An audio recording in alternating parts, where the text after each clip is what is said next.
Pastor, a hora que você quiser, tá liberado.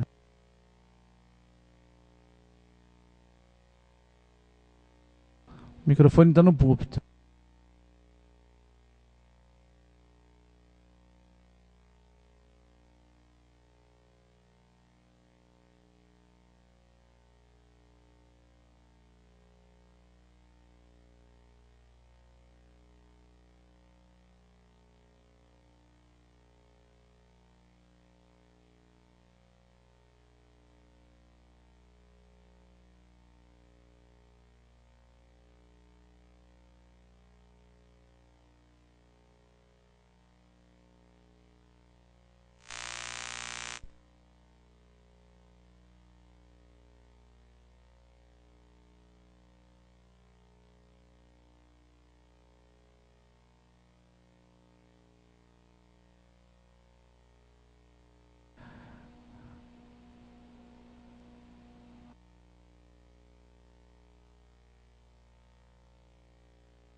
Não deixe o Marcelo nervoso, gente. Não deixe o Marcelo nervoso, por favor. Vocês não sabem como é que é o Marcelo nervoso. Ai, ai. Oh, quão precioso fica a promessa de Jesus.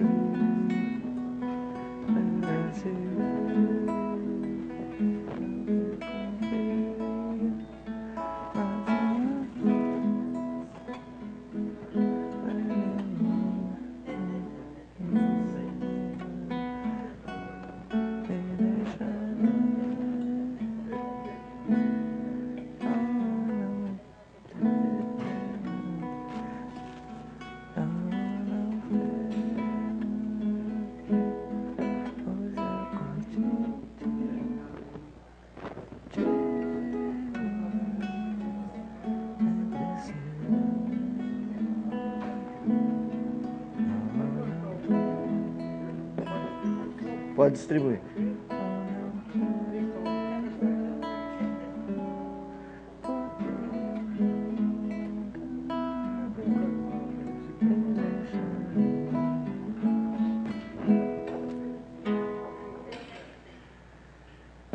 Muito bem. Esse violão não tem aquela coisinha, né, de pendurar, né? Aquela... Não, mas tem que pôr alguma coisa aqui, porque não tem onde amarrar. Não tem onde amarrar. Eldo, boa noite, Eldo. Antes de ir embora, você tem que falar comigo que eu tenho uma coisa para te entregar. Que deixaram aqui para mim. Pelo jeito é muito boa. Pelo jeito que eu vi é coisa muito boa, viu? Não vai embora sem ela. Parece que foi o tesoureiro da igreja que deixou para entregar para você. Só para você ter uma ideia.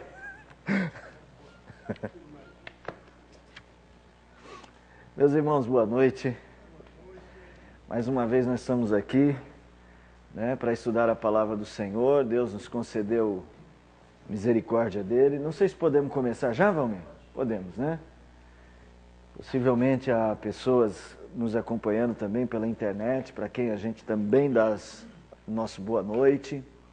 Domingo eu ouvi o testemunho de um irmão, né, na saída, um visitante inclusive, falou assim para mim: olha, minha irmã, ela ouve os cultos de vocês todos os domingos lá do Ceará. Falei, que interessante, né? É uma grande responsabilidade também, né? Porque nós temos essa visibilidade toda dada pela internet, mas ao mesmo tempo um grande privilégio. Essa responsabilidade carrega também um grande privilégio de podermos propagar a mensagem do Senhor. E como nós não estamos aqui fazendo nenhum teatro, como nós estamos aqui realizando a nossa fé de forma sincera, acredito que a gente também não tem nada a esconder, né? Então podemos dizer em alto e bom som para que todos ouçam. Haverá tempo em que pregar esta palavra poderá servir de motivo de censura ou de irritação para os que não são da fé. Porque a palavra diz que haverá um tempo em que esta palavra será perseguida. Mas como nós vivemos num país livre, pelo menos no momento atual ele ainda é um país livre, nós não temos medo de pregar. E quando vier esse tempo, acredito eu, pela palavra do Senhor, que a igreja terá tanta coragem que ela não terá medo de pregar. Não obstante todas as dificuldades que venham. E nós temos que nos preparar. Veja, a proposta do Novo Testamento, principalmente do Novo Testamento, é que a gente se prepare para esse dia. E nós vamos começar a estudar este livro de Apocalipse e nós vamos olhar isto. Que a proposta da nossa fé é que a gente se prepare para a volta de Jesus. E preparar-se para a volta de Jesus não é só preparar para ir para o céu, para a trombeta tocar. É preparar-se para todos os eventos que estão em torno desta segunda vinda. Então, esse é o tema dos nossos estudos a partir de agora, né? Nós vamos estudar uma parte da teologia, aliás, muito gostosa de se estudar. Eu escrevi aqui, a escatologia é uma das partes mais fascinantes da teologia bíblica e sistemática. Nós vamos estudar isso que nós chamamos de escatologia. Alguém sabe o que significa essa palavra aí? Alguém tem ideia do que significa escatologia? Tudo que diz ao futuro? Sim, mas tem uma maneira mais literal de se referir a esse... É o estudo do quê? Já sabem que é estudo, né? Porque é do logia, não é isso? Não. Escatom. Escatom. Vamos pôr aqui, transliterado assim. Escatom é a ideia de último. Eschatos, último. Lá do grego, último. Na verdade é o estudo na teologia, né, das últimas coisas, exatamente. Dos últimos acontecimentos, dos últimos momentos. Então, escatologia é um ramo da fé ou da teologia bíblica e sistemática que estuda as últimas coisas. E nós vamos destacar, é um termo que eu vou usar bastante ao longo esse termo aqui, ó, escatom. O que significa escatom? Deixa eu ver se eu acho um lápis assim, que esteja mais viva a cor dele. Deixa eu ver aqui, a gente acha um aqui. O que é o escatom? O escatom, ó, esse aqui está melhor, né? O escatom tem a ver com o último momento. O último momento. Mas o último momento é também o início do momento eterno. É estranho a gente falar momento eterno, né? A Bíblia se refere à eternidade como o dia eterno. Porque eu quero que você entenda que se iniciará o último momento das coisas que se passaram, é o primeiro momento do momento eterno, da eternidade. É que falar da eternidade como lapso temporal é estranho um pouco. Nós ainda viveremos no tempo, porque nós somos criaturas temporais, criaturas que vivem no tempo. Nós ainda viveremos no tempo, no espaço. Mas só que o tempo terá uma dimensão diferente até para nós, porque ele será eterno. As coisas durarão como a nossa vida durará. Hoje nós vivemos debaixo de uma mentalidade que a gente sabe que pode demorar, mas a gente sabe que vai morrer. Nós temos uma dificuldade com os términos, e a morte é o término pelos majoritário, né? E esse é um limitador para a nossa vida, isso marca muito quem nós somos. As alegrias passam, os momentos de prazer passam. Só que a partir do momento eterno, nós vamos ter sensações que aqui a gente não tem. Por exemplo, o de que a vida não acaba. Imagine você viver e existir para sempre, sempre, sempre, sempre, sempre. Haverá mudanças muito importantes para nós. Eu vou chamar então esse tempo aqui, o escatom, é sempre eu vou sempre me referir ao último momento, ao momento eterno, o último momento com a volta de Jesus Cristo, tá? E o momento eterno iniciando-se ali no novo céu, na nova terra, naquela nova existência. Uma outra linguagem que eu vou usar bastante, só para você ir se adaptando, eu vou chamar a nossa vida agora aqui, a nossa vida, da presente era existencial. É uma maneira de eu me referir a essa nossa época. Porque se eu falar a nossa vida aqui, é que a nossa vida ela só está numa presente era, ela passará um novo modelo existencial futuramente. Então também a futura era existencial, se referindo à eternidade.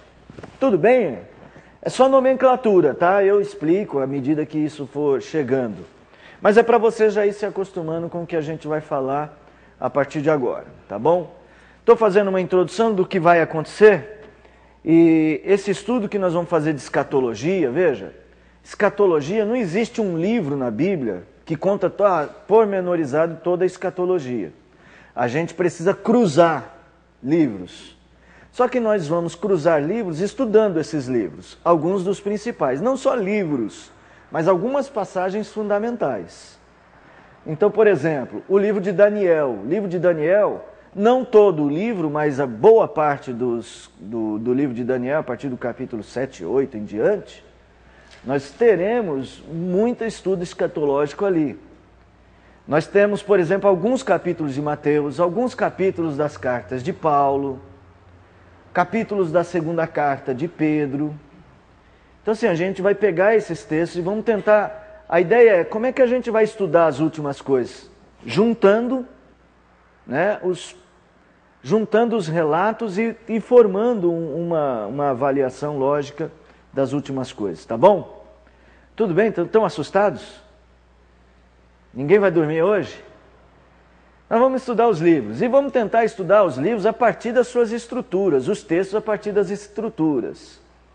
Porque a tendência hoje no estudo da escatologia é as pessoas fazerem o seguinte, elas falam assim, fala sobre o juízo final. Aí fala tudo que se imagina sobre o juízo final. E às vezes não pega o juízo final dentro da estrutura daquele livro. E aí a gente fica com uma ideia muito... não é nem vazia, não é nem errônea. É uma ideia parcial do que é aquilo. E às vezes a gente pensa só no evento e esquece que aquele evento é parte de toda uma construção. Então eu preciso estudar, por exemplo, juízo final que tem lá em Apocalipse capítulo de número 20, eu tenho que estudá-lo à luz, né, de todo o contexto de Apocalipse. Não dá para eu estudar só o juízo final. Porque tem gente que fala assim, então vamos estudar a época da tribulação em Daniel. Espera lá, a época da tribulação em Daniel, ela também tem a ver com o próprio livro de Daniel. Então aquelas semanas de Daniel, não adianta eu estudar só a semana, deixa eu ver o que Daniel disse sobre a semana. Não, vamos ver o que aquelas semanas significam dentro daquele contexto do livro. É uma maneira que eu acredito melhor de estudar. Por quê? Por quê? Vou justificar. Porque Deus nos deu a sua palavra para ser lida e para ser o modo como a gente cresce na fé e o modo como a gente fortalece a nossa fé e o modo como a nossa fé permanece. Ele não deu um livro de escatologia. Ele deu livros que contêm escatologia.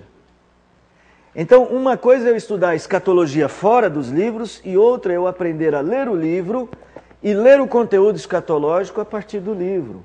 Porque o que edifica a minha fé é a leitura desses textos sem retirá-los do contexto. Não sei se dá para entender. É que às vezes a gente quer estudar... Por isso que eu acho que as pessoas têm medo de escatologia, ou se confundem. Porque elas estudam sempre retirando. Vamos falar do arrebatamento. Aí pinça os textos do arrebatamento e fala, tá vendo? Isso. E aí fica com medo, né? Fica com medo do anticristo.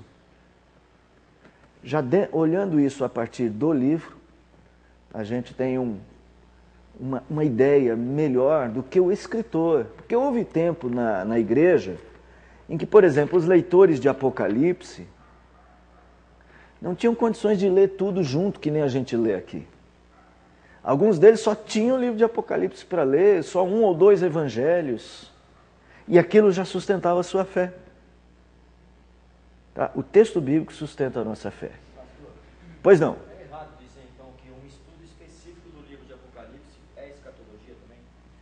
Um estudo específico. Você estuda escatologia também. Mas você não estuda só escatologia. Se eu estudar só Apocalipse, vou estudar escatologia em Apocalipse, tudo bem.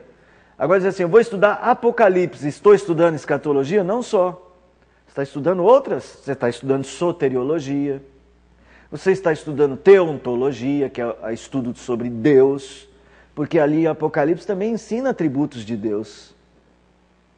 Você está estudando cristologia, você está estudando sobre a pessoa de Cristo. Entendeu?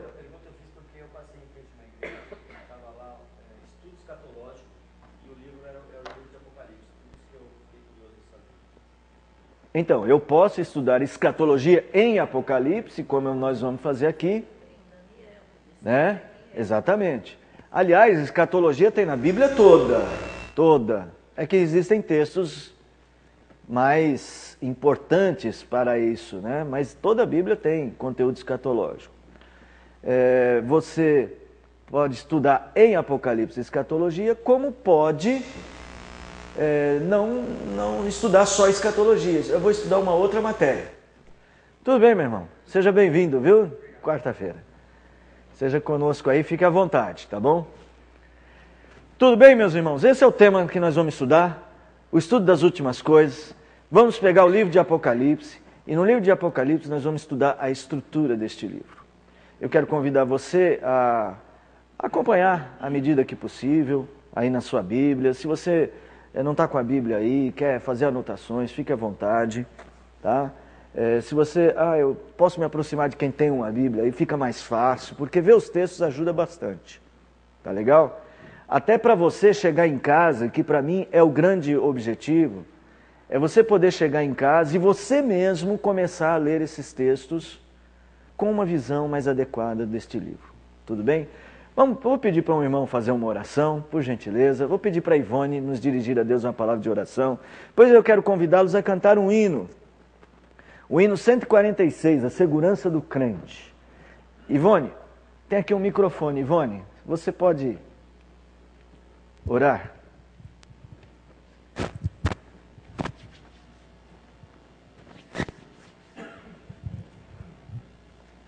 Obrigado, Senhor Deus, por esse dia maravilhoso. Obrigado, Obrigado, Senhor. Meu Pai, por estar aqui na Tua Santa Casa, Senhor, Amém, para Senhor. aprender mais de Ti, Senhor, Amém, para ouvir Senhor. a Tua palavra, Senhor. Amém. Ó Pai querido, esteja com o pastor Maurício, ó Pai, inspira o Teu servo, ó Pai, para que ele possa ser usado por Ti, Senhor. Sim, Deus. E que possamos estudar a Tua palavra e mais ainda, Senhor, que possamos praticá-la, Senhor. E ao sair daqui, Senhor, possamos sair assim, com uma mente diferente, Senhor, para praticar tudo aquilo que nós vamos aprender, Senhor. Amém, Senhor. Obrigado, ó Pai, por esse estudo, ó Pai.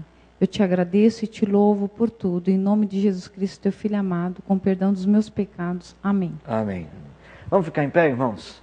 Vamos cantar o hino de número 146. Ó, quão preciosa e rica promessa de Jesus Cristo celeste Rei, ao que confia na sua graça, diz Ele: nunca te deixarei. Oh, não temas, oh, não temas, pois eu contigo sempre serei. Oh, não temas, oh, não temas, porque eu nunca te deixarei. Para remir-te dei o meu sangue, vem sem demora, pois te chamei, meu para sempre, tu és agora, nunca sim nunca te deixarei. Oh, não temas, oh, não temas, pois eu contigo sempre serei. Oh, não temas, oh, não temas, porque eu nunca te deixarei. Ainda que indigno fosse escolhido, jamais vaciles, porque te amei. Quem dos meus braços pode arrancar-te? Seguro sempre te guardarei. Oh, não temas, oh, não temas, pois eu contigo sempre serei. Oh, não temas, oh, não temas, porque eu nunca te deixarei. Amém. Podem sentar. O tema deste hino é muito próximo ao tema do livro de Apocalipse, que é o tema da fé que não teme. Abra aí o livro de Apocalipse, por gentileza. Alguém vai dizer para mim, no capítulo de número 1, 2 e 3, principalmente os capítulos de número 2 e 3, Apocalipse, você vai olhar os capítulos, você não vai ler versículos. Me diz aí, onde é que começa a história de Apocalipse? Começa com o olhar para qual lugar? Vamos dizer assim, para as igrejas. O livro de Apocalipse tem um olhar para a igreja. Muito bem. O livro de Apocalipse, quando olha para a igreja está onde, gente? Quando ele descreve a igreja, ela está onde? Está na Ásia, é verdade, mas de uma forma maior, né? Não só a região geográfica. Nós estamos falando da igreja no mundo. Agora vai lá no capítulo de número 21 e 22. O livro de Apocalipse fala de quem aí? Eu falei de quem? De quem que ele fala? Ele tinha um olhar agora para quem? Para quem que o capítulo de número 21 está vendo? Uma cidade, a Nova Jerusalém. E quem é a Nova Jerusalém? A noiva. Tá, a noiva de Cristo é quem? A igreja. E onde que a igreja agora está? No novo céu, na nova terra. Não se assustem, ela está onde? No mundo novo. Deu para entender o que nós estamos vendo aqui em Apocalipse? Qual é o foco de Apocalipse?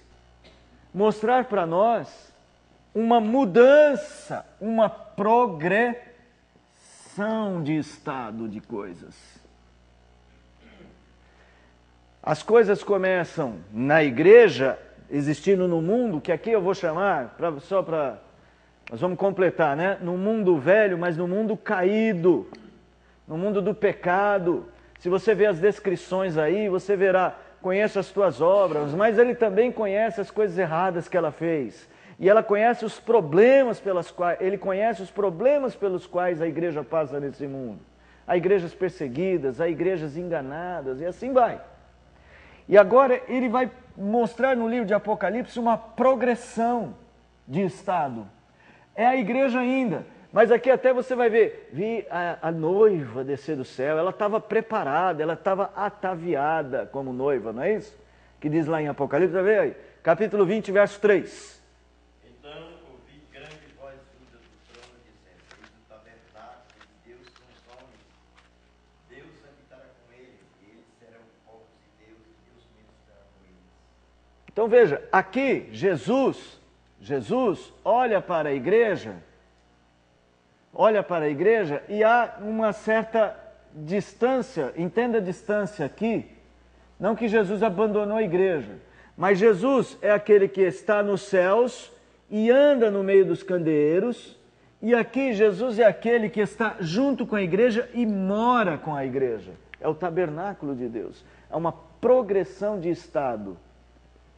Antes ele está lá no céu e lá do céu ele cuida das igrejas. E agora ele se aproxima delas.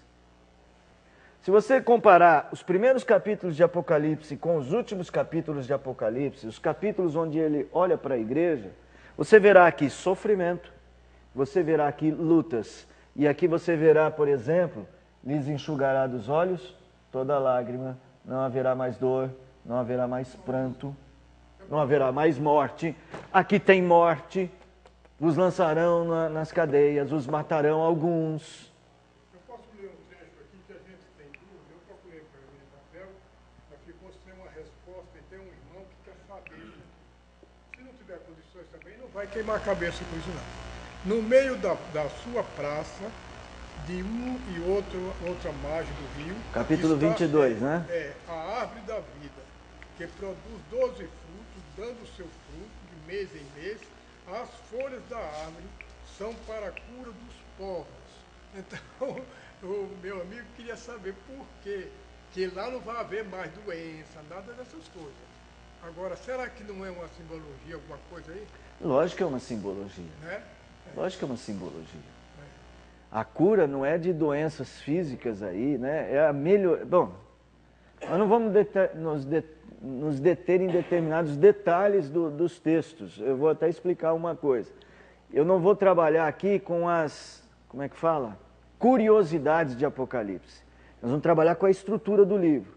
Mas é óbvio que lá não haverá doença. Como é que os povos serão curados, né? Curados aí, veja, não é a cura de um estado de doença negativo, de doença como nos tempos hoje, mas é a ideia de melhoria, de crescimento. Porque lá no céu, nós vamos melhorar, gente. Lá no novo céu e na nova terra, haverá progresso. Que a gente tem uma ideia do céu que a gente chega num lugar tão bom que não melhora mais nada. Você já pensou passar a eternidade inteira igual? Vai chegar uma hora que a gente vai falar, olha, já estou cansado da eternidade, porque eu já... Mas lá a ideia de progresso está colocada dentro do nosso coração, da nossa mente, de uma maneira tal que sem a ideia de progressão a gente tem dificuldades. E lá no céu haverá. E eu acredito que este alimento que haverá para nós lá, não é alimento só de... Aqui, ó, é alimento para crescimento. Nós vamos crescer, conhecer, aprender e assim vai. Tá bom? Eu quero destacar isso aqui no livro de Apocalipse, que é a ideia de progressão. O escatom, como eu já falei para vocês, o escatom, o último dia, tem que estar na nossa mente que as coisas estão progredindo para o último dia. A história está progredindo. Tem gente que acha que a história, que o que acontece é aleatório. Aí as pessoas chamam de sorte e azar. Ah, dei azar. Dei sorte. Como se as coisas acontecessem sem um propósito. Há quem diga que o propósito quem dá é você. Oi? Isso é normal, né? Mas eu queria mostrar para vocês que o livro de Apocalipse, quando ele propõe essa ideia de um dia final, ele está propondo um rumo. Jesus está nos dizendo no livro de Apocalipse que as coisas caminham para um fim, para um destino final. Então a vida, até a sua vida, que às vezes parece que gira em círculo, ela nunca gira em círculos, como se a vida não tivesse propósito. A existência, a história é comandada para um fim. E isso, de certa maneira, é bastante filosófico. O que Deus está fazendo é fazendo progredir as coisas para o dia final. Tá bom? Nós vamos ver também isso em Apocalipse. Tudo bem aí, gente? Alguma pergunta? Não? Todos podem perguntar. Todos podem perguntar. Fiquem à vontade, tá? Nenhuma pergunta mesmo? Todos entendem que a vida caminha para uma finalidade? Fala, Marcelo. Vai lá.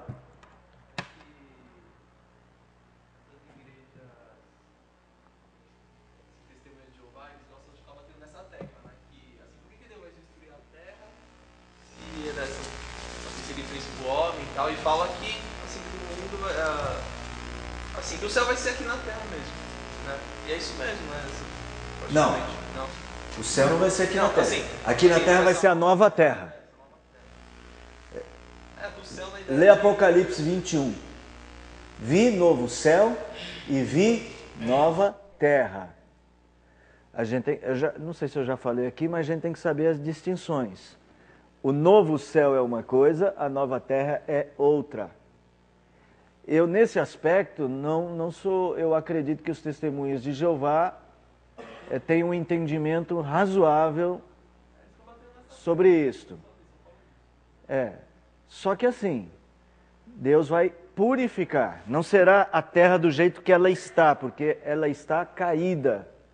Ela está contaminada. Aqui, ela está restaurada. Depois, quando a gente estudar Pedro fala bem sobre isso. Os céus se enrolarão como um pergaminho, a terra será queimada, né? E ele vai dizer assim, e ela será assim, essas coisas serão desfeitas e refeitas. Tá bom? Então, é só para a gente sempre lembrar. O lugar da habitação eterna, do momento eterno, para os homens de carne e osso, eu e vocês, e outros mais, é a nova terra. Tá bom? A gente chega lá, quando chegar um pouco mais à frente. Tá bom? Irmãos, nós vamos estudar a estrutura do livro. Nós não vamos pegar os textos e ficar falando assim, olha, tá vendo aqui tem uma besta de chifre. Cada chifre significa um poder, aqui é o poder político. Não. Nós vamos estudar a estrutura. As figuras, vocês perceberão que a partir do estudo da estrutura, as figuras perdem a força. Que um grande problema de Apocalipse é que a gente lê, por exemplo, vamos lá, vamos abrir um texto aí, só para servir de exemplo. Quem, por gentileza, não tem problema de insônia, lê para a gente aí, capítulo 13, verso 2. Só quem não tem problema de insônia, hein? Quem tem medo de filme de terror... Peraí, só um pouquinho, irmão. É 13, verso 3. Pode ler. Então vi suas cabeças como golpeadas de morte. Capítulo 13, verso 2. O irmão estava lendo certo, eu falei errado. A besta que vi era semelhante a leopardo, com pés como de urso e boca como de leão. Deu-lhe o dragão seu poder, seu trono, grande autoridade. Então assim, quando a gente for ver um texto como esse daqui, nós não vamos falar assim, olha, é leão porque é isso, é leopardo porque é aquilo. Não que isso não tenha algum valor, é muito valioso. Mas nós vamos ver isso dentro de uma estrutura. Você vai perceber que dentro da estrutura, se é leão, se é leopardo, se é urso, é de menor importância. Porque muita gente se perde na leitura de Apocalipse porque esbarra num negócio desse e fala assim, e aí? E agora? Não dá para entender. Né? Mas você perceberá que dentro de uma estrutura ele não é tão significativo assim, se é leão, se é leopardo, se é urso. Tá? É mais importante o que ele faz do que o que ele é. Você perceberá isso, tá bom? Então nós não vamos estudar esses detalhes, nós vamos estudar a estrutura. Vamos começar estudando a estrutura hoje. E o que eu vou propor hoje de estudo da estrutura é você perceber em torno de quem esse livro está escrito. Qual é a figura central deste livro. Tá bom?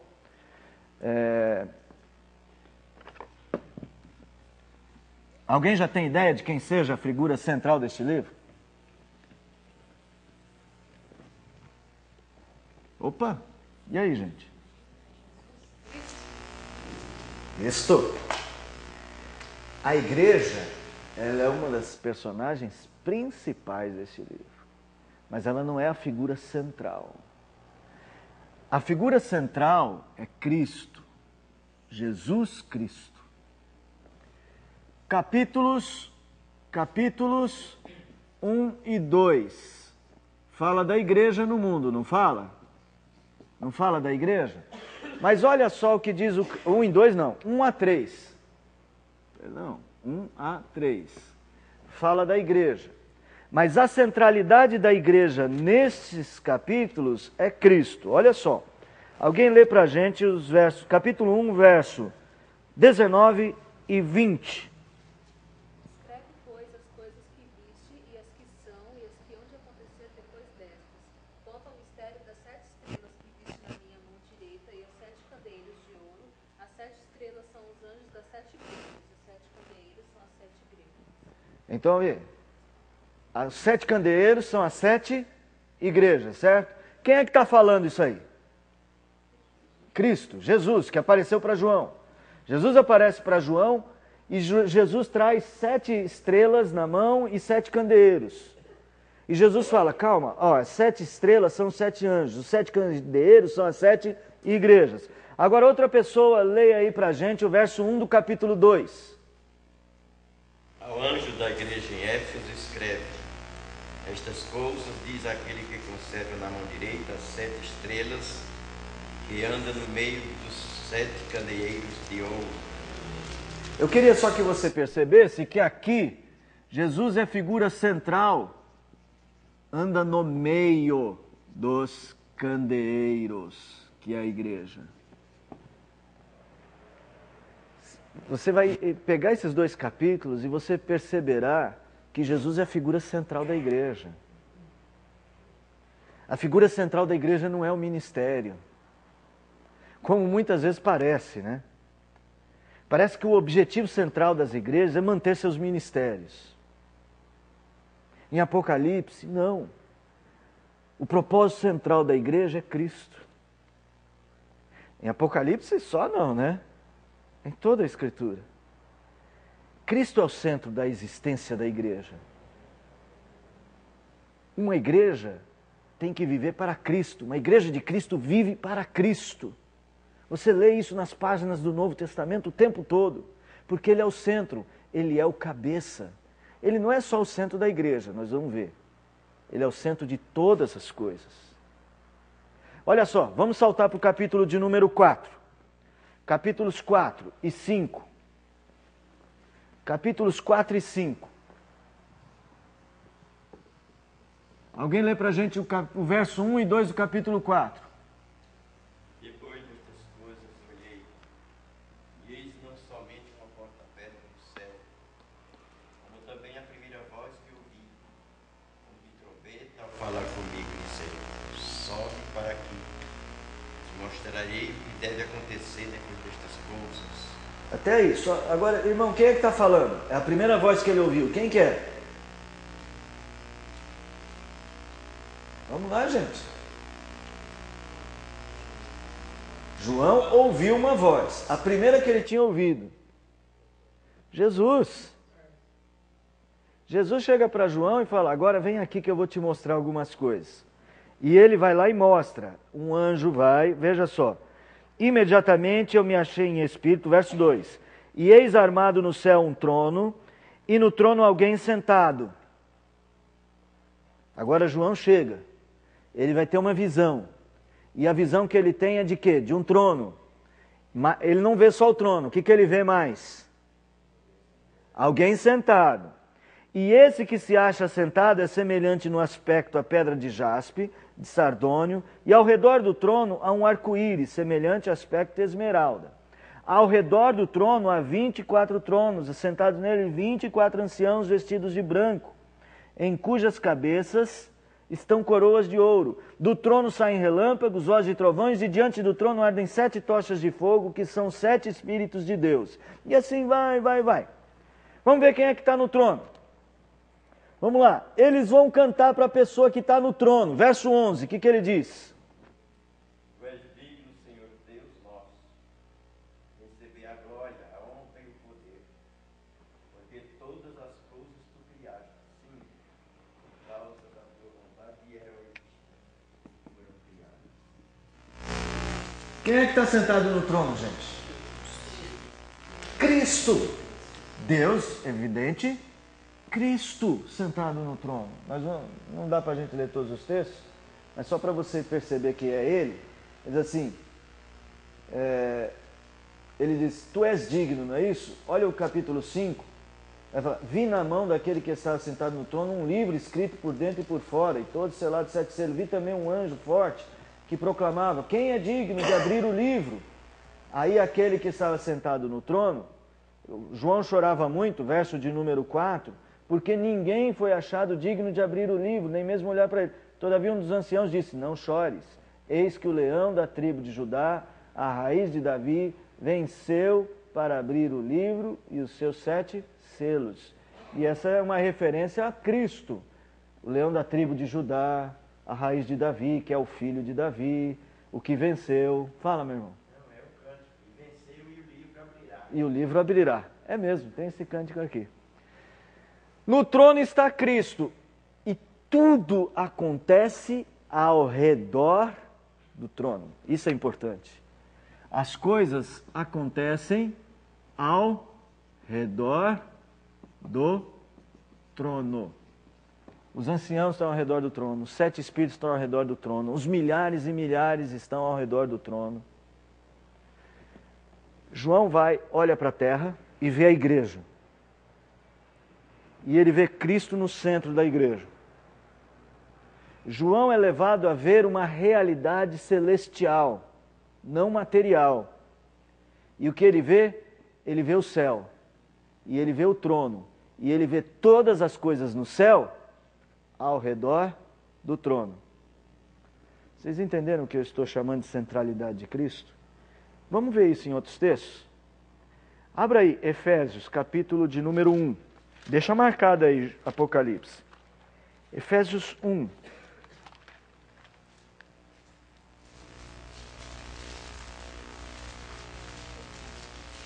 Alguém lê para a gente, capítulo 1, verso de número 20 a 23.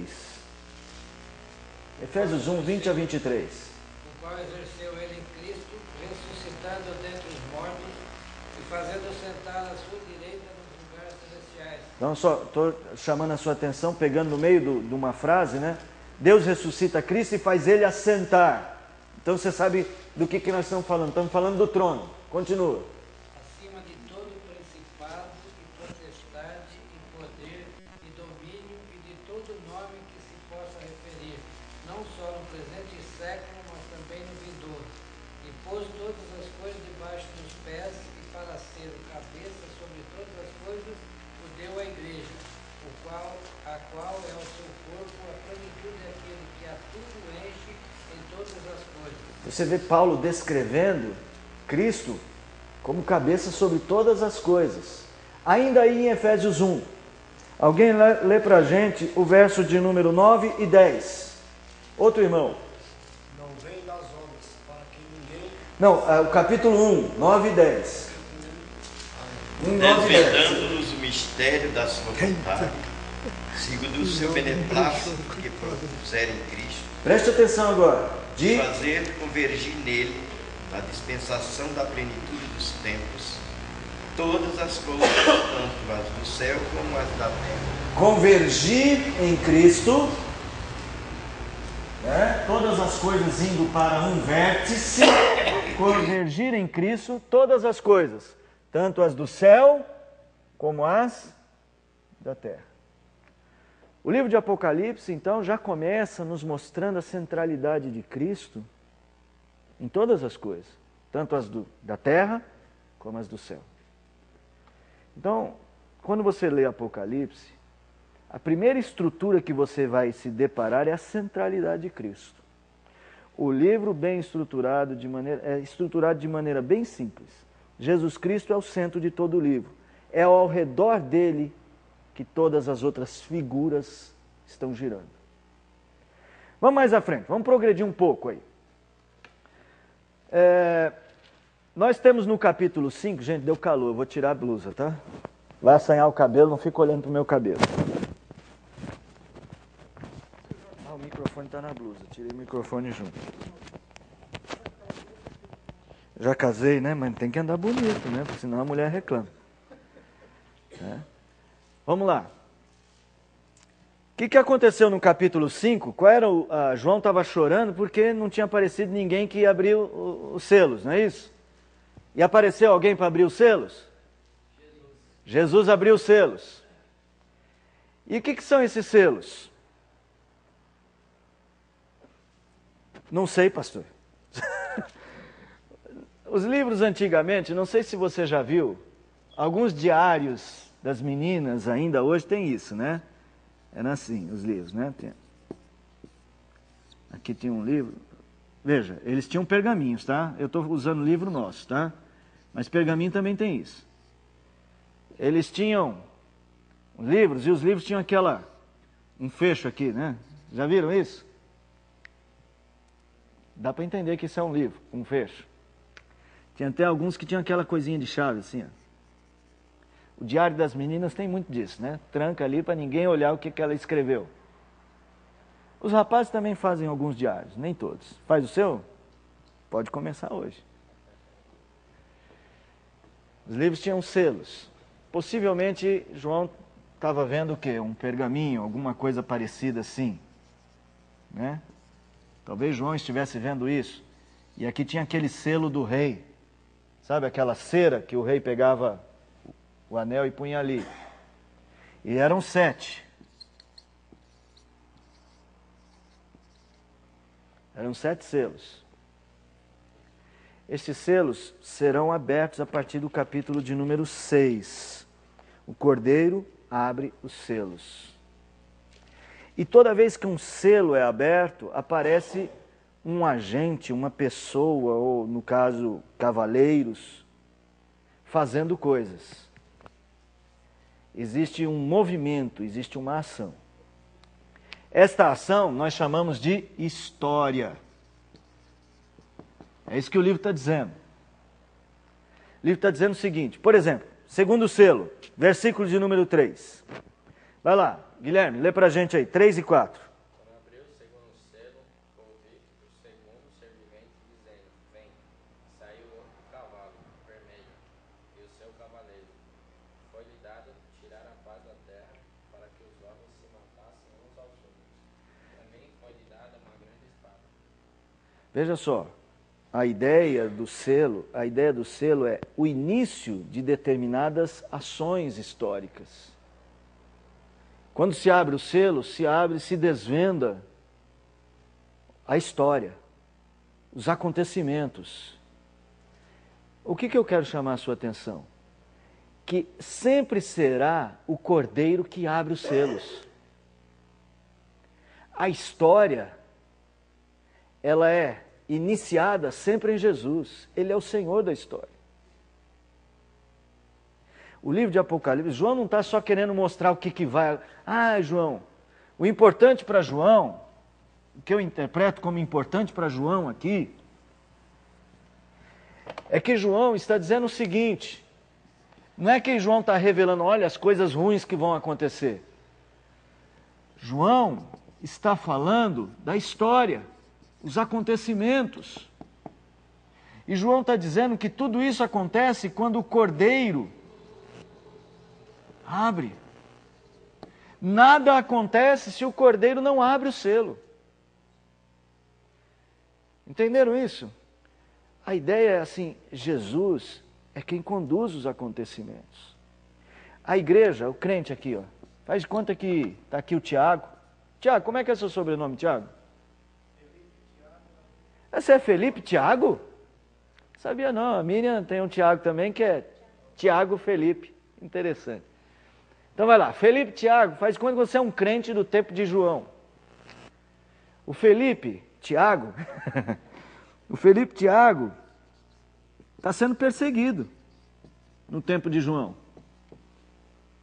E um pouquinho depois do tempo de João, ele vai virar comida de leão. Vão jogar ele numa arena romana e vão soltar os leões sobre ele. E, gente, não é leão assim, igual lá do Madagascar, não, viu? Que é vegetariano, não.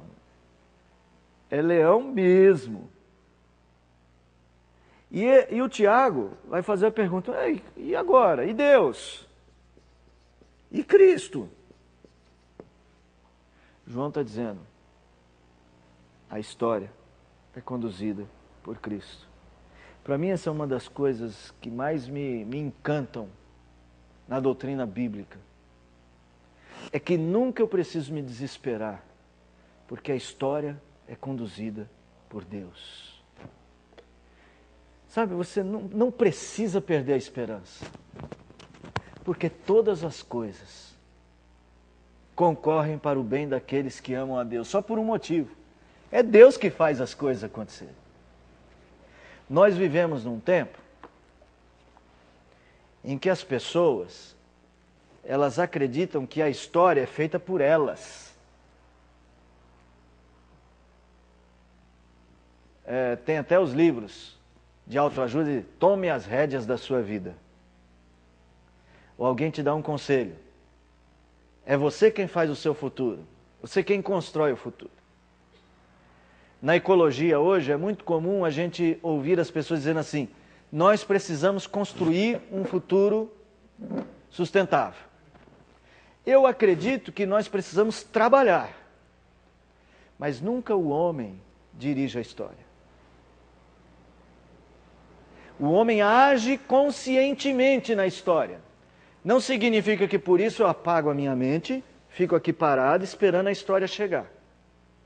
Eu ajo conscientemente, mas ao mesmo tempo a minha consciência de que essa história é feita por Deus. Olha só, vamos lá. Aqui nós estamos falando do capítulo 6 e 7. Capítulo 6 e 7 de Apocalipse. Eu falo capítulo 6 e 7 porque o capítulo 8 é o último selo e vocês vão ver que o último selo, na verdade, é o começo da nova etapa, né? Olha lá, a outra pessoa que ainda não leu, Apocalipse 8, verso 1 e 2. Quando o Cordeiro abriu o sétimo selo, houve silêncio no céu, cerca de meia hora. Então vi os 7 anjos que se acham em pé diante de Deus, e lhe foram dados 7 trombetas. Então agora nós vamos passar para as trombetas, tá? Abrir os selos têm a ver com a história, não tem?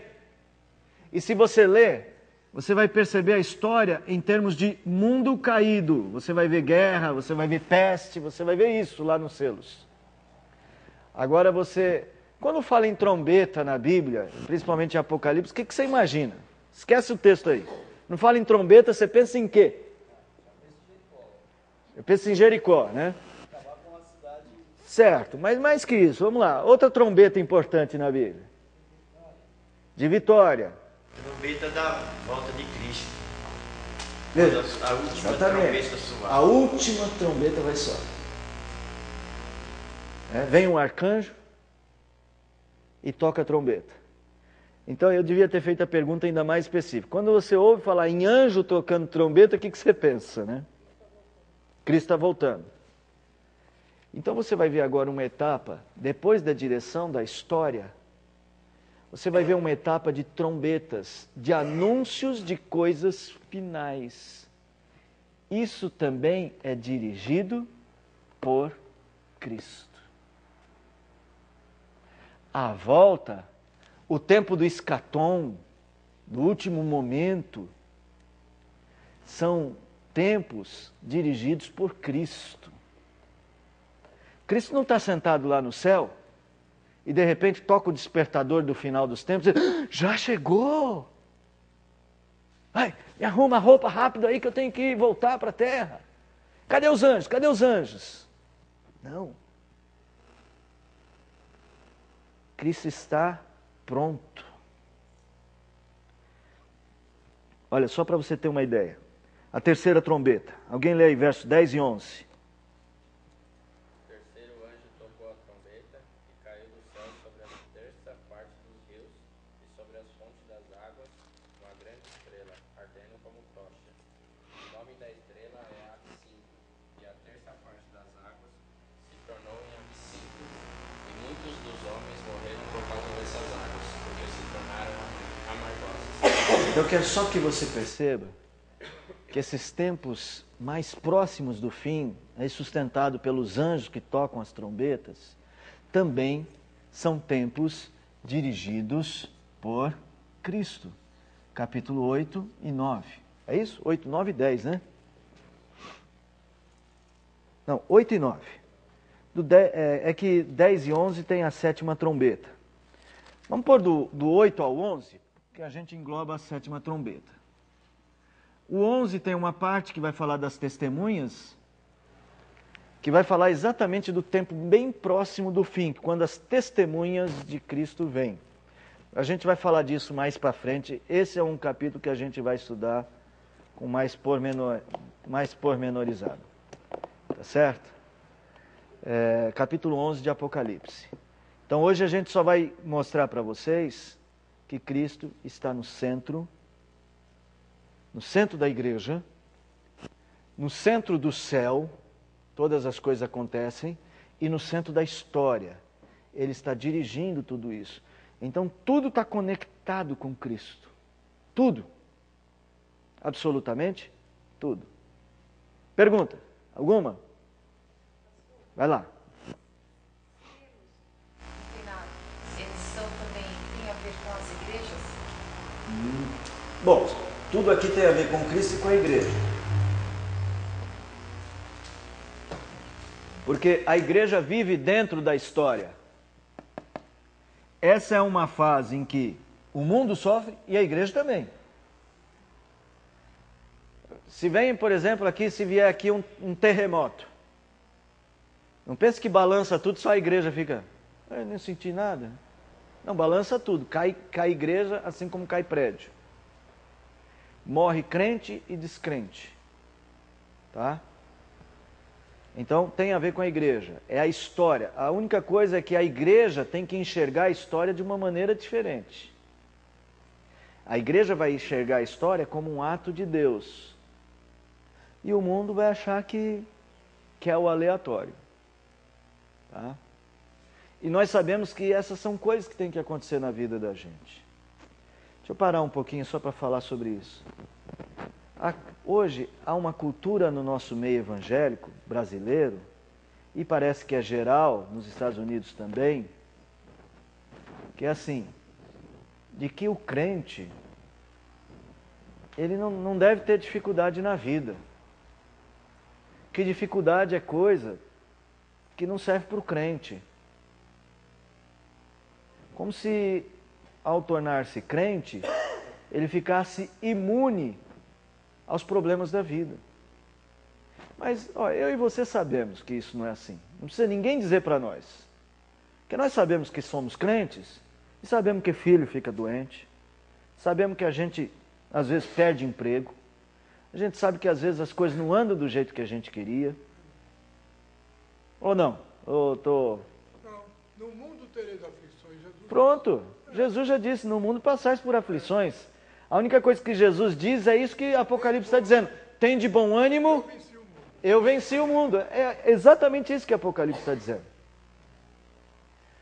Então veja, nós passamos por dificuldades, a única coisa que a nossa dificuldade é isso que João escreveu lá, é João 16:33, né?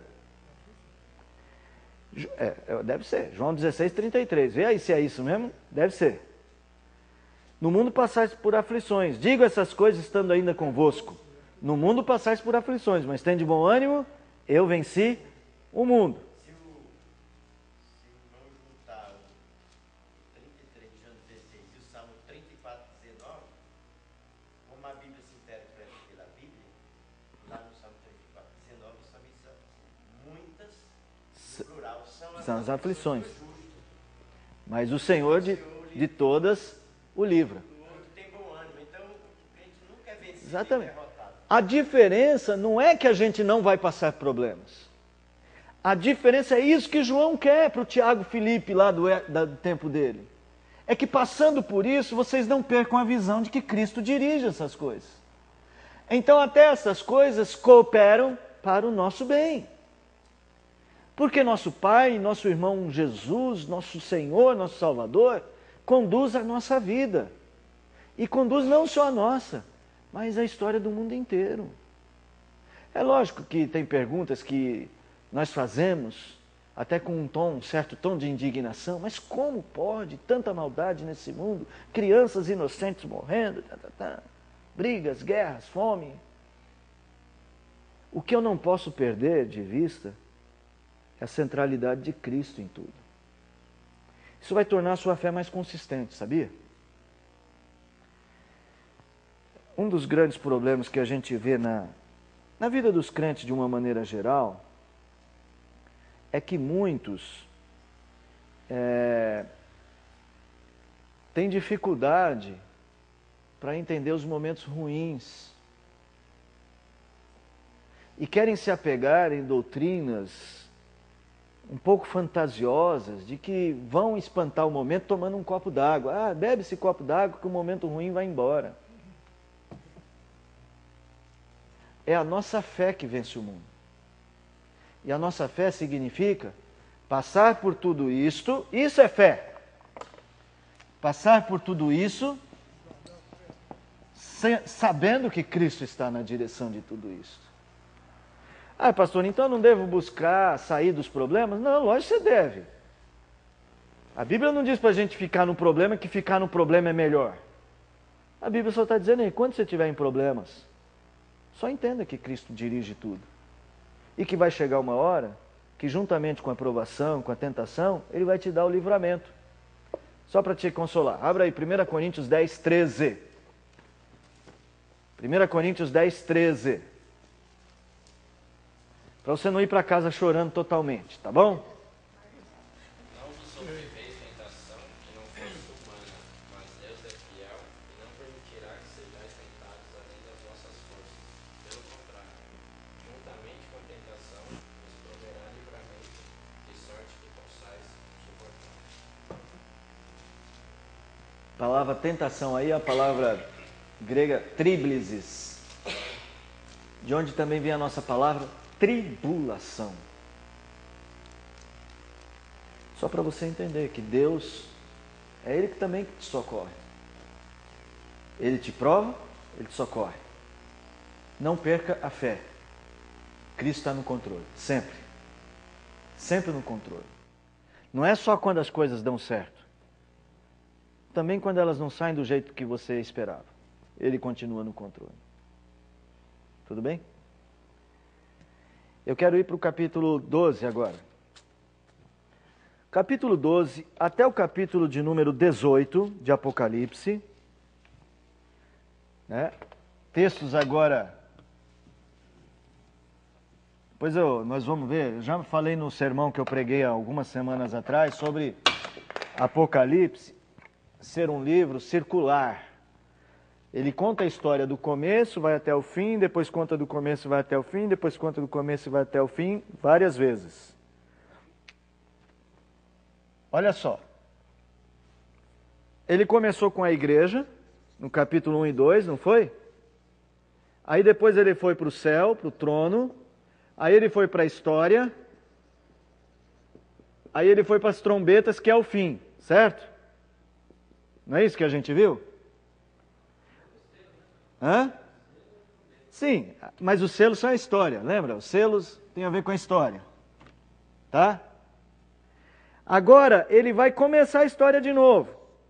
Capítulo 12. E olha só onde é que ele vai começar a história. No Jardim do Éden. A mulher e o dragão. Vocês lembram do Jardim do Éden? Vamos ver. Só para saber quem é o dragão aqui, tá? Para vocês ficarem... só para vocês saberem que o dragão aqui, estamos falando da serpente lá. Capítulo 12, verso 9.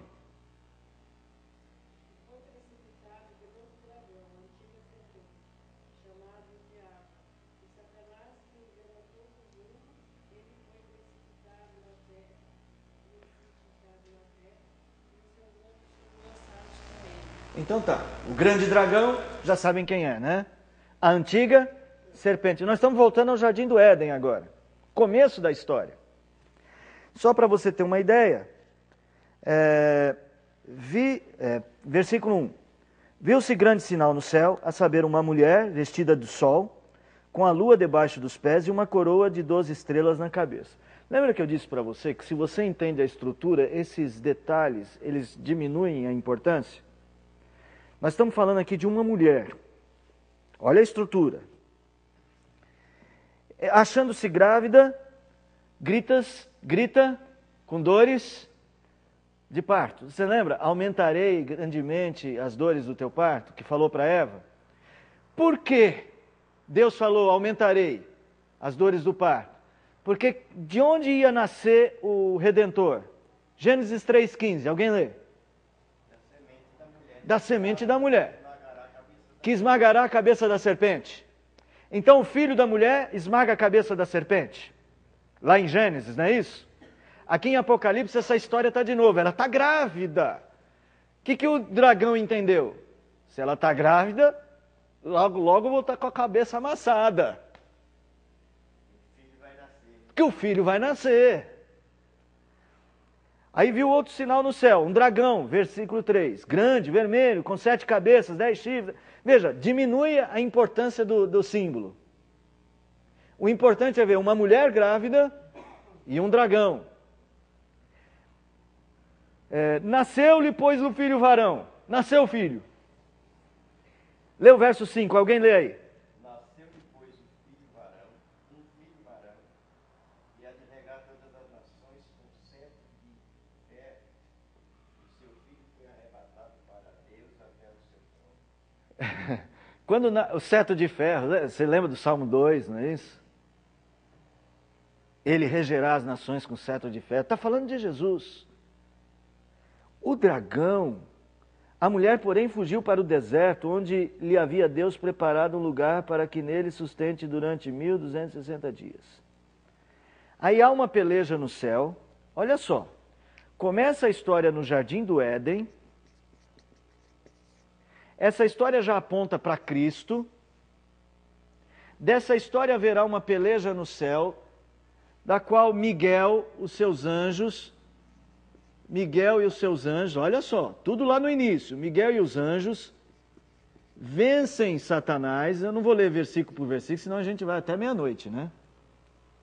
Vocês estão vendo aí a partir do capítulo 12, verso de número 7, tá bom? Tudo bem, gente? Aí, quando ele vence o dragão, o que ele faz com o dragão? Lança o dragão na terra. Aí o dragão vem para a terra. Muito bem. O dragão vem para a terra. Eu vou ler aqui agora o verso 13. Quando, pois, o dragão se viu atirado para a terra, perseguiu a mulher que dera à luz a um filho varão. Só que a mulher fugiu, foi para o deserto. Vocês estão lembrados disso, né? Deu-lhe 2 asas como a da águia, ela fugiu.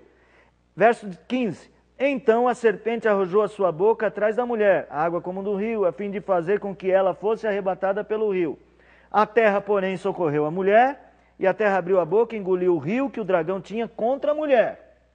Preste atenção no que ele vai fazer agora. Verso de número 17. Alguém lê? Virou-se o dragão contra a mulher, e foi pelejar com os restantes de sua descendência, os que guardam os mandamentos de Deus e têm o testemunho de Jesus. Ele não pôde impedir o nascimento. Lembra que agora nós já estamos falando de Jesus. Quem que ele persegue agora? A descendência da mulher, o restante dos filhos dela, não é isso? Quem são? Igreja. Muito bem. O dragão persegue a igreja. Olha o ciclo sendo contado. Aí no capítulo 13, nós vamos ver essa perseguição através dessas figuras, da besta do mar, da besta da terra, do anticristo, tá bom? E no capítulo de número 14, você vai ver a vitória, novamente, sabe? Novamente a vitória, novamente ele mostrando essa glória da vitória. Isso vai até o capítulo de número 18, quando ele vence a Babilônia. Ele conta a vitória do Cordeiro que luta pela igreja. Então, só para você ter uma ideia, o problema do diabo não é com a igreja. O problema do diabo é com Cristo. Porque ele sabe que o centro de tudo é Cristo. Só que quem é que anuncia Cristo na terra? É a igreja. Então ele persegue a igreja. Mas com quem realmente que ele está lutando? Contra Cristo. Aí você vai ver toda essa estrutura de Apocalipse contando a vitória de Cristo sobre os seus inimigos. Tá bom? Capítulo 19. Onde é que termina o capítulo 19? No céu de novo. No céu de novo. No capítulo 19, dos versos 1 até o verso de número 10. E do verso 11 em diante, a história recomeça. Porque ele vai contar essa mesma vitória sobre os inimigos, ele vai contar com um enfoque no inimigo final, o diabo e a morte. Tá?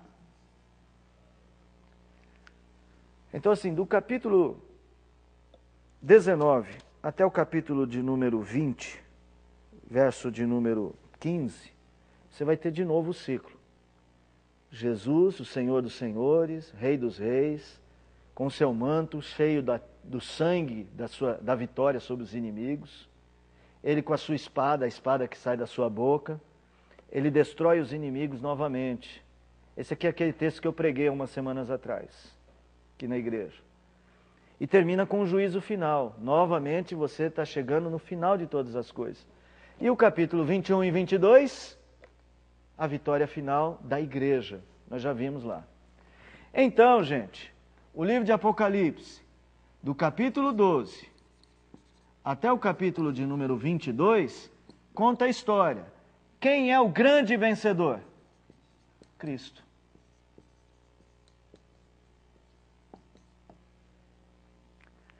Então, que lições é importante você começar a aprender em Apocalipse? Quando você for ler o livro, você sempre perceber que Cristo está sempre na direção de todas as coisas.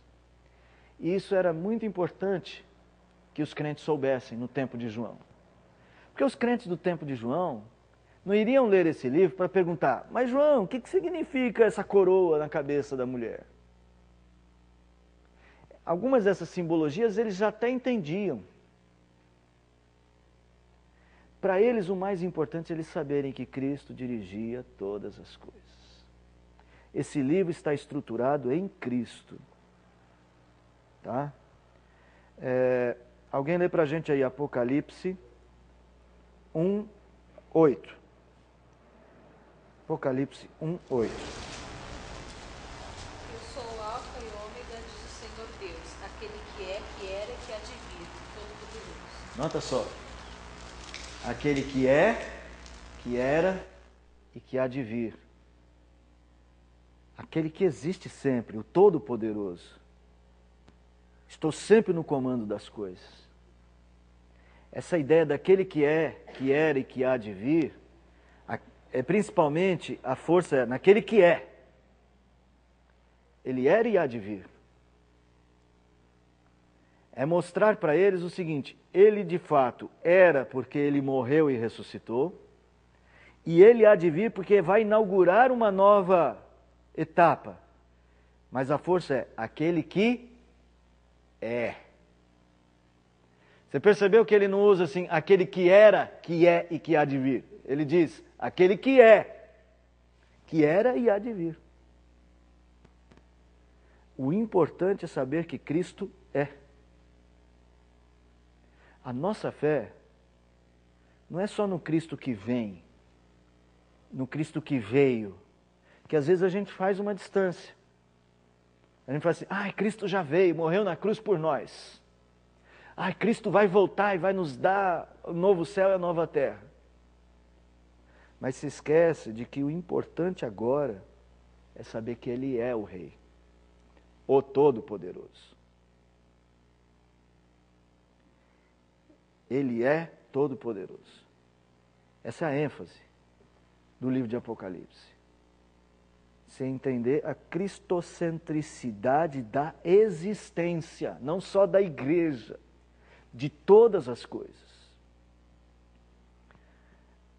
Nesse sentido, até o diabo é cristocêntrico. Não é que ele ama Cristo, é que até a existência do diabo está atrelada a Cristo, porque é Cristo que é o seu esmagador de cabeça.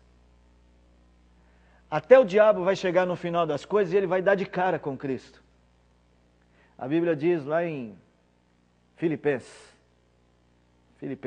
2, todo joelho se dobrará e toda língua confessará que Jesus Cristo é o Senhor. Todos os homens, toda a realidade está convergida em Cristo, quer no céu, quer na terra.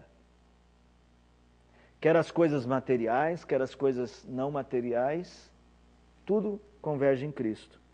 Até o diabo vai chegar uma hora e vai pôr a cabeça assim para ele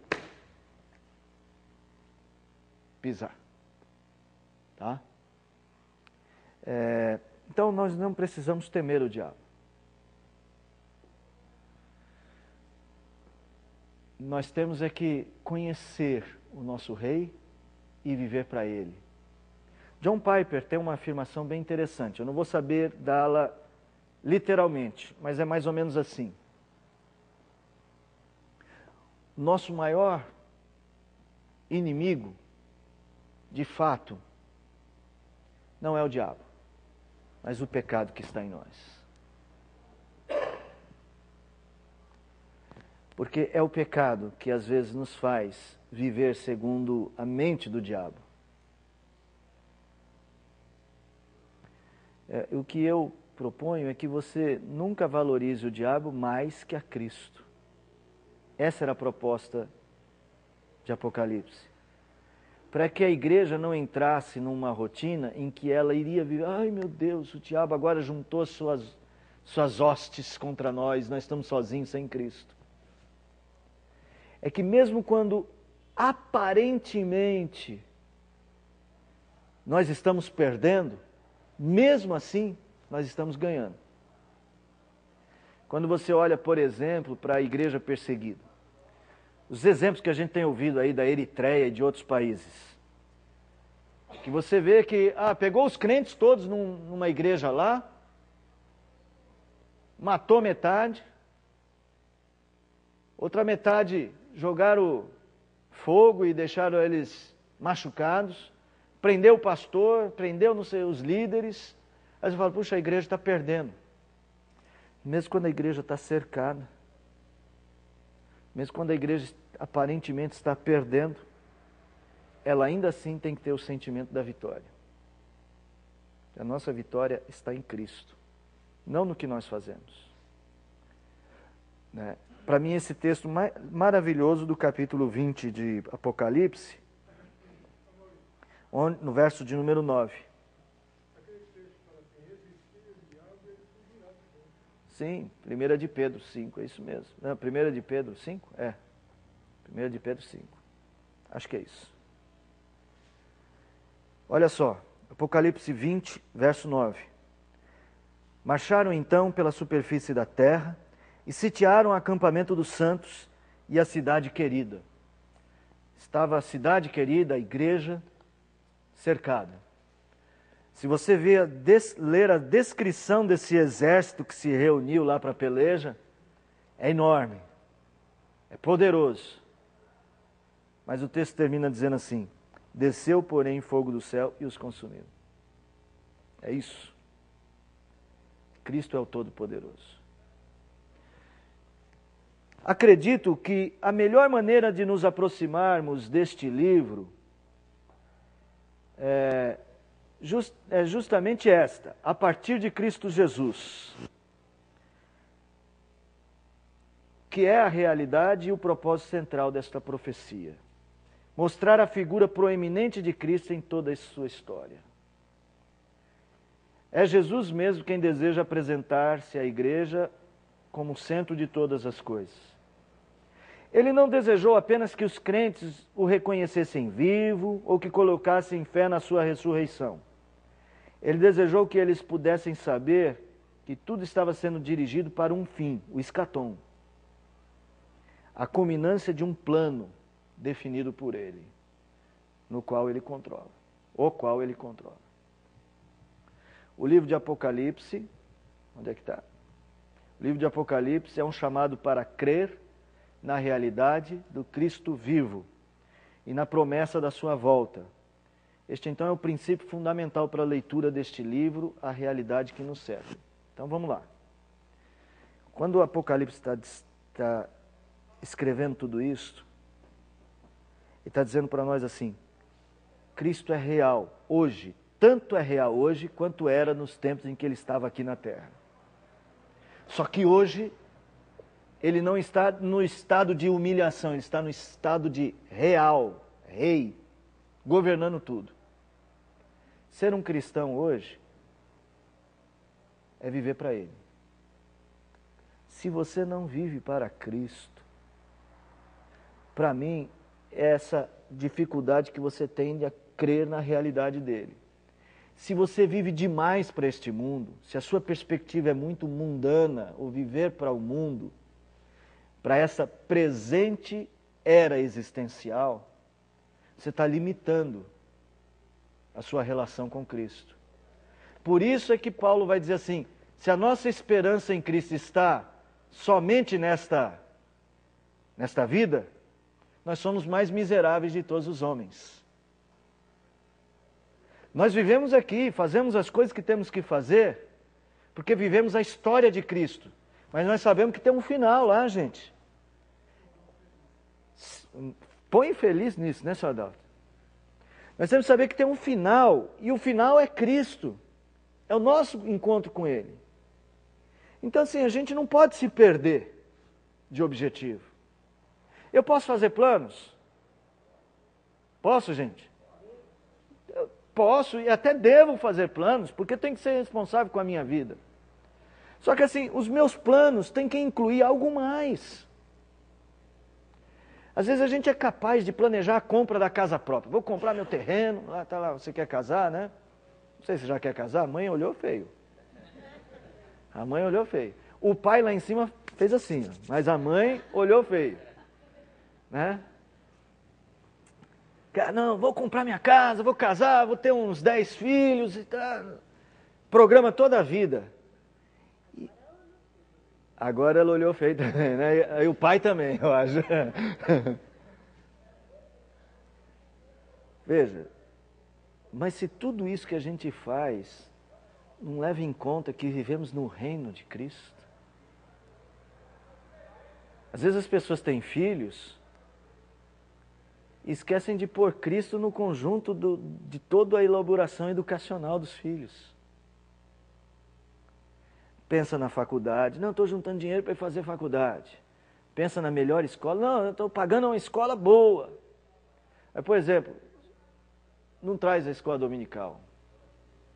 Não lê a Bíblia com ele, não ora com ele. Veja se isso não significa que perdemos essa dimensão que Apocalipse quer colocar tão enfaticamente. Veja, esse livro de Apocalipse, se lido a partir de Cristo, gente, ele causa algo em nós. Ele causa uma mudança em nós. Se você entender essa estrutura, só esta, você vai começar a fazer e viver de maneira diferente. Mas vive mesmo. Até quando você for fazer negócio.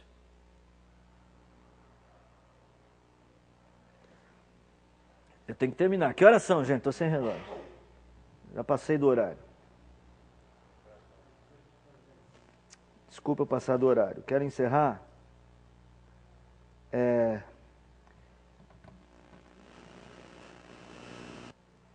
Eu quero encerrar lá no capítulo de número 22.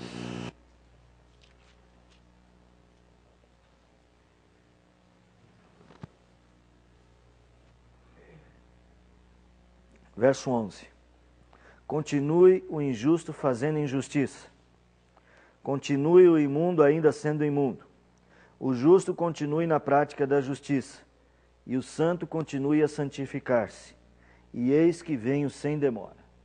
E comigo está o galardão que tenho para retribuir a cada um segundo as suas obras. Eu sou o Alfa e o Ômega, o primeiro e o último, o princípio e o fim. Cristo está dizendo, eu sou o centro de todas as coisas. Quer o ímpio, quer o injusto, quer o santo, quer o justo, todos vão ter que comparecer diante de mim. Importa que a nossa vida seja vivida a partir de Cristo. Isso é o que importa. Semana que vem, nós vamos olhar uma outra estrutura que subjaz no livro, que é a igreja. E nós vamos ver como é que a igreja aparece neste livro. É lógico que isso tem tudo a ver com o que a gente viu hoje, sobre Cristo. Mas aí nós vamos ver essa estrutura. E na outra semana, nós vamos ver o mundo ímpio. Como é que ele aparece neste livro. Tá? Mas certamente a estrutura principal, a centralidade de Cristo na existência, na presente existência, como na existência futura. Tá bom? Alguma pergunta para encerrar? É mais uma curiosidade. Pode falar. Você fala dos selos, que ele conta a história. Essa história a gente pode traduzir, por exemplo, para os dias de hoje, aqueles cavaleiros, como fatos que acontecem, que vão acontecer na história. Que vão acontecer e estão acontecendo. Né?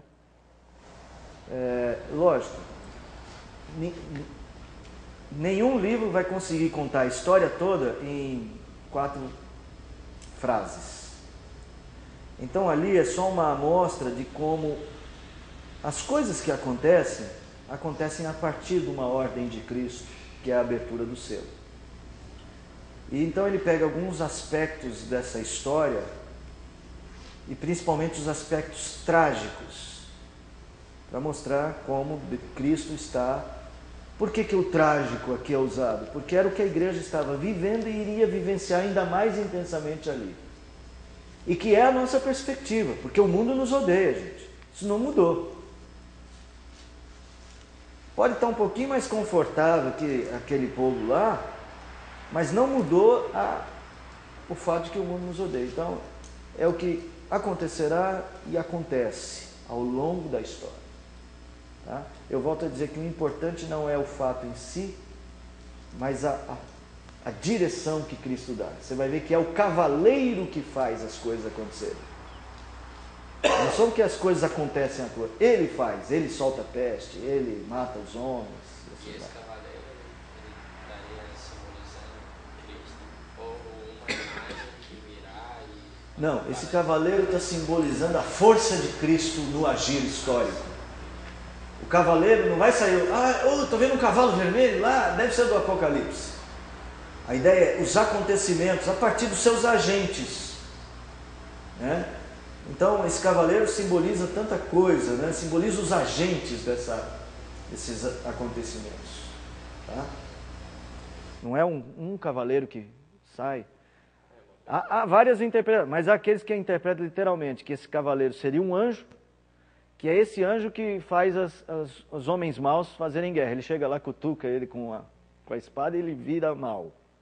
Mas eu acredito que esse cavaleiro é a força de Cristo em mover os homens. Tá bom? Boa pergunta. Irmãos, por hoje é só, né? Nós já passamos do horário, que foi muito rápido. Eu não percebi. Não tem mais relógio ali que o Osés não pôs. Mas é um livro muito importante que a gente leia. Eu quero dar então uma sugestão, ou uma lição de casa, como você quiser. Leia o livro a partir de Cristo. Esqueça um pouco as figuras e comece a ver nas estruturas sempre Cristo presente. E tenta fazer isso que eu fiz, né? Que a lousa está tão cheia que não dá nem mais para ver. Tenta ver isso, Cristo no seio da igreja, Cristo no trono, Cristo na história, Cristo na frente dos acontecimentos, Cristo vencendo, Cristo julgando. Tá? Tenta enxergar isto e você vai ser muito confortado com este livro. Vamos ficar em pé e vamos orar? Meu irmão, muito obrigado pela visita, tá? Fala o seu nome para a gente conhecer. Braulio. Seja bem-vindo, Braulio. Braulio é de alguma igreja, Braulio? Do Pacaembu? Ah, que legal. Quem são os irmãos? Não, né? Lá no Pacaembu, é a igreja de um pastor coreano? Como é que é o nome dele que eu esqueci? Yanko. Ele escreveu um livro muito importante sobre o trabalho dos leigos, né? Eu tenho uma amiga lá nessa igreja, depois eu te falo quem que é. Vou tentar lembrar o nome dela, tá? É que é mais amiga da minha esposa. Pai, nós louvamos o Senhor porque Cristo está no centro de todas as coisas e isso é conforto para nós. Porque a nossa esperança está em Cristo, no seu poder, no seu amor para com a tua igreja, no fato de que Ele nos comprou para Ti. E agora a nossa convicção de vida nessa presente era existencial é de que vivemos para o Senhor. Ajuda-nos a ter força, a disposição de alma, para olhar só para Cristo, não importando as circunstâncias. Ter o nosso olhar firme no autor e consumador da nossa fé. Conduza-nos, Pai, na direção certa e abençoa a tua igreja. Ajuda-nos a criar os nossos filhos nessa consciência da realidade de Cristo, do Cristo vivo, do Cristo Rei. Conceda a esta igreja, Pai, uma consciência sadia disto para exercer o seu ministério na busca de exaltar a Cristo. Aos nossos jovens, aos nossos adolescentes, às famílias da igreja, que desde cedo nesta igreja as crianças aprendam a viver, amar e servir a Cristo Jesus e a esperá-lo, Pai. Ajuda-nos a esperar com alegria a volta do Senhor, para o dia eterno, para o momento mais importante da existência de todos que creem, o começo da eternidade, que nós aguardamos, Pai. Ajuda-nos nesse propósito, nós te buscamos nesse sentido, em nome de Jesus. Amém. Amém. Podem sentar, irmãos, só mais alguns instantes, avisos rápidos. Programações desse fim de semana que nós temos? Alguma programação específica? É feriado, né? O feriado nós estamos com menos programações. Os que vão viajar, boa viagem. Estou sabendo de vários irmãos que vão passear. No próximo domingo agora, estaremos aqui. Se você quiser nos visitar, se mora longe, é nosso vizinho, é meu vizinho, também mora em São Mateus, viu? Está convidado a voltar outras vezes, viu? Já que o Pacaembu é um pouquinho mais distante, o dia que tiver um tempinho, passa por aqui, tá bom? E quando for lá para a sua igreja, manda um abraço para toda a igreja, tá? Domingo, toda a nossa programação está normal. Agora eu quero pedir uma ajuda a vocês. No dia 6 de outubro, haverá um culto aqui de organização do nosso sínodo. né? E nós queremos organizar um momento de gratidão a Deus. Duas coisas. Primeiro, você ir agendando para estar com a gente fazer uma festa bonita aqui. Vamos convidar as outras igrejas do nosso sínodo. E também, se você é corista, você canta no coral, ou você não canta no coral, mas você gostaria de cantar num grande coral, nós vamos formar um grande coral do sínodo aqui, né, com membros de outras igrejas. Você diz, olha, eu não canto no coral da igreja, mas eu gostaria de cantar nesse dia. Então você vai, a partir do domingo, dar o seu nome para a Jane, que é a nossa regente. A Jane vai ensaiar 2 ou 3 hinos, aí você terá de vir nesses ensaios, tá bom? Para poder participar deste grande coral, tá? É um convite que eu faço. Ah, mas nunca cantei num coral, eu posso? Pode, nesse aqui pode, tá? No coral da igreja existem algumas regras, mas nesse aqui você pode cantar e participar com a gente, para a gente fazer uma festa bonita, quem sabe aqui ter um coral bem abastecido de vozes. Então são essas duas coisas que eu quero pedir para vocês, tá? Para irem se programando, dia 6 de outubro, às 19 horas, esse nosso culto de organização do nosso sínodo paulistano. Tá bom? Irmãos, bom descanso. Vão com Deus. Deus abençoe a todos.